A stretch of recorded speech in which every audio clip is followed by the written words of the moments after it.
আছো কেমন? আমি কেমন আছি আমার হাল দিকে তো তার আপনি আহেন নাই। তা ঠিকই ধরছো।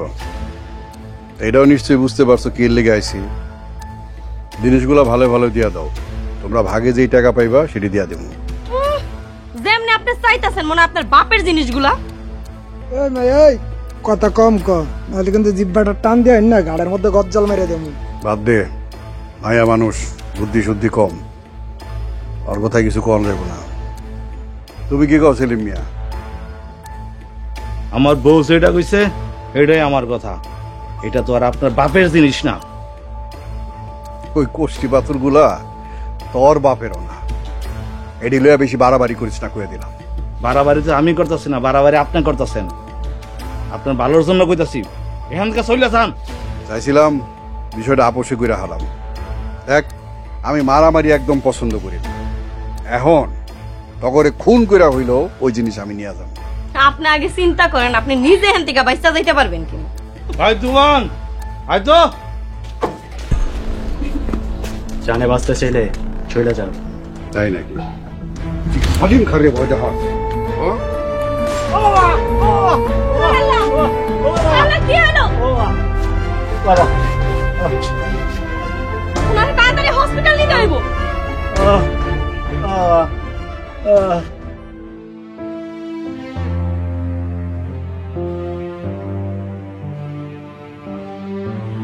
কি হয়েছে? শুনলাম আমার বাইরে হালিম গুলি করছে। আচ্ছা তুমি বহো, বহো। এই যা তোর বাবির লোকে ঠান্ডা নিয়ে যা। শোনো, আমি সবই জানি। তোমার ভাইয়ের গুলি বাইর করা হয়েছে, এখন হ্যাঁ ভালো আছে। চলো আমার বাইরে দেখতে যাই আমরা। তুমি গেলে যাও, আমি তো যাবো না। বুঝছি সে অন্যায় করছে, কিন্তু রক্তের সম্পর্ক তার পাল্টায় ফেলা যায় না। এই রক্তের দাবি নিয়ে তো গেছিলা তারে বুঝাইতে, বুঝছে? তোমারও তারা উল্টো অপমান করে বাইর করে দিল। এটা তো ফাও মায়ের খাইছে, বিল্লুর মায়ের এখনো বাকি আছে। এবার তুমি আর আমি দুইজন মিল্লা বুঝাই চলো। আমার কি মাথা খারাপ? যে বুঝার হে এমনি বুঝে। আর তোমার ভাই অতি চালাক মানুষ, এর লোকে ধরাটা খাইছে। কোষ্টি পাথরের ওজন সামলাইতে পারে নাই। আমার ভাইয়ের উপর বিপদ দেখাও কি আমরা চুপ করে থাকবো? এই বিপদ তো হ্যাঁ নিজেই ডেকে আনছে। কি মনে করছে এত জলদি হ্যাঁ মুক্তি পেয়ে যাইব? তোমার আমি কইছিলাম না, এর অনেক বড় মাসুল তোমার ভাইয়ের দিতে হইব। মাত্র শুরু হয়েছে দেওয়া। তাহলে কি আমার বাইরে দেখতে যাইবা না তুমি? জানো, বাজারে সমস্ত ফলমূল কিনে নিয়ে যায় তোমার ভাইয়ের লেখা। আর তোমার বাইরে যায় কইও হাসপাতালে একটা পার্মানেন্ট রুম বুকিং করে রাখতে। কয়দিন পর পর যাইতে হইব তো, যাতে রুমের লোকে সমস্যা না হয়।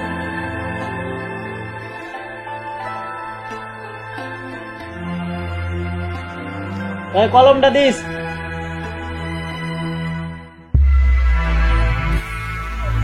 কাকা কিছুই তো বুঝতেছি না, কামটা কি থেকে কি গইটা গেল। আমিও তো বুঝতেছি না, কিন্তু ওইখানে এর সাইডে তো আর বেশি কিছু করান যেত না। শুনছি হসপিটালে পুলিশ গেছিল, আপনার নামে মিথ্যা ডাকাতির মামলা দিছে। চেয়ারম্যান ওইখানে উপস্থিত থেকে আপনার নামে স্বয়ং সাজায়া মামলা গাতায়া দিছে। তা তো দিবই। সেলিম এই সুযোগ দিব না।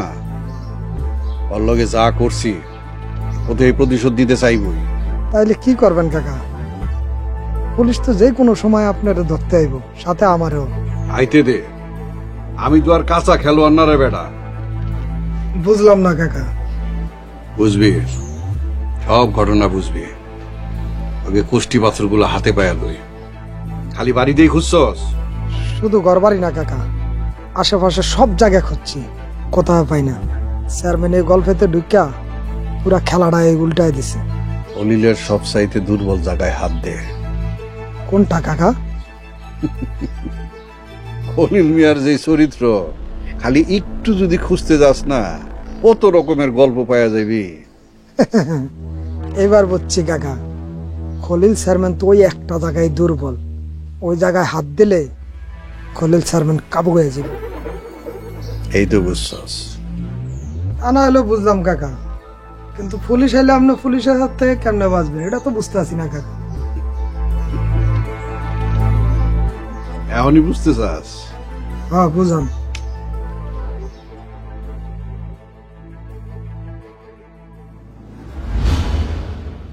কাকা এটা কি করলেন কাকা? কাকা আমি তো ঢুকতে পারতাছি না কাকা। কাকা আমি ব্যথা পাইতাছি কাকা। কাকা ওজন তো আছে কাকা কাকা চুপ! কাকা এখনো বুঝোস নাই পুলিশ আইলে এইবার তুই কইবি ওই সেলিম তরে গুলি করছে, ওর কাছ থেকে পিস্তল নিয়ে তুই সেলিমরে গুলি করছিস। মেডিকেল রিপোর্ট কোন জায়গায় কি করতে না করতে সেটা আমি বুঝবো, বুঝছস? কাকা কাকা আমার সহ্য করতে পারতাছি না কাকা। তারা বুঝছস কি কইতে হইব? যা আর হাসপাতালে নিয়ে যা, কি করতে হইব এটা আমি করব। কাকা কাকা বলতাছে কাকা পারতাছি না কাকা কাকা।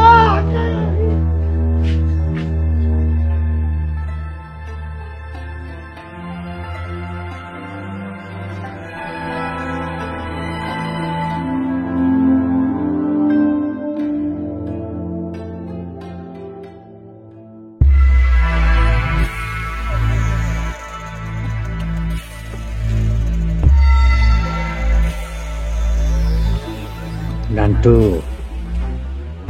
হালিম তো পুরা খেলাই ঘুরাই দিল রে। কল্পনাও করি নাই হালিম এমন একটা কাম কইরা বসবো। থানায় টাকা খাওয়াইয়া উল্টা মামলা দিছে। সেই আমগুলো থেকে অস্ত্র কাইরা নিয়ে সেলিমের পায়ে গুলি করছে।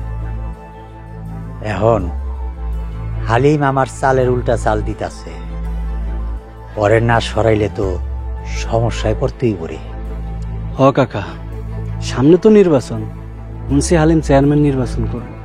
ওইটা কোনো সমস্যা না, সমস্যা হইতাছে এই গ্রামে আমার প্রধান বাধা ওই হালিম। কোষ্টি পাথরের উপর ওর নজর লাগিয়ে আছে। ও যদি না থাকতো কোষ্টি পাথর সহজেই আমি হাসিল করতে পারতাম। কাকা, তাইলে কি ওর খতম করে দিমু? তাইলে আমি তো ফাইসা যামু রে। তাইলে এখন কি করবেন? হালিম রে অন্য কোনো মামলায় ফাঁসাই দিব। নান্টু, খুঁজা দেখ কোনো ফাঁক ফক্কর পাস কিনা। হ, সেটা বুঝছি কাকা, কিন্তু কাকা সেলিমরে দেখতে হসপিটাল যাবেন না? নান্টু, সেলিম তো আমার সোনার ডিম পাড়া হাঁস, ওরে তো আমার দেখা শুনে রাখতেই হইব। হ, জানি তো। কোষ্টি পাথর যতদিন না পাইতেছেন ততদিন ওরে জামাই আদর কইরা রাখবেন। এরপরে কোষ্টি পাথরটা পায়া গেলে ওরে খুন করতে আপনি দ্বিতীয়বার ভাববেন না। তুই তো আমারে ভালো করেই চিনস, আমি মানুষ খুব একটা বেশি সুবিধার না। চল জনসেবা কইরা আসি, হাসপাতালে চল। শুনলাম হালিম ওর সামসারে গুলি কইরা উল্টা আমার ভাইয়ের নামে মামলা দিছে। দেখ আমগো কি নিজেরা নিজেরা মারামারি করে তুমি আমার ভাইয়ের কথা তো জিগাইলা না? তো জিগাই নেই। আচ্ছা আচ্ছা, কি অবস্থা তোমার ভাইয়ের? ডাক্তার কইছে আরো কয়দিন হাসপাতালে থাকতে হইব। ও, আর কি কইছে?